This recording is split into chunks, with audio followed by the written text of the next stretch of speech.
Hey everyone, welcome to another quick tutorial. In this video, we're going to talk about the reporting tab and how you can utilize it for your Facebook ads. First, you need to have the sub-account or location selected where you want to see the report. Next, you need to ensure that you've integrated your Facebook account in order to have the information pulled for the report. To do the integration, go to Settings, look for Integrations, and in this example, you'll see the Connect button in the Facebook tile. So once you click the button, it will prompt you to log into your Facebook account. And then it will ask you for which Facebook ad campaign or account that you'll be syncing into the system.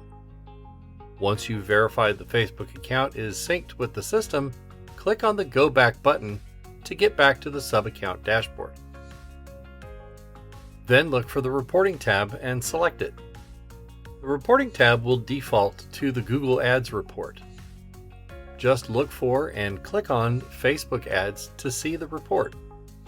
Once the report opens, you'll see information like how many impressions, clicks, and conversions, as well as how much you've spent for each ad, average cost per click, and cost per conversion.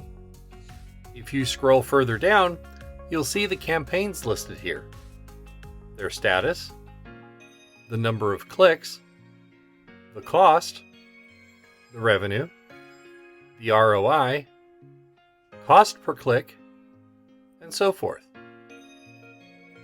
This is information that you can also view on your Facebook ads account, but because the Facebook account is synced, you can view it here instead without needing to go outside the Go High Level system. You can also choose a particular date range by clicking the date range in the upper right and selecting the dates in the calendar or using the shortcuts. There's also a Submit Feedback button, which will open a form to communicate your ideas to our development team. If you have any questions, don't hesitate to ask. Have a good day. Thanks for watching this short how-to video. For more how-to videos, check out the High Level How-Tos playlist in the High Level YouTube channel.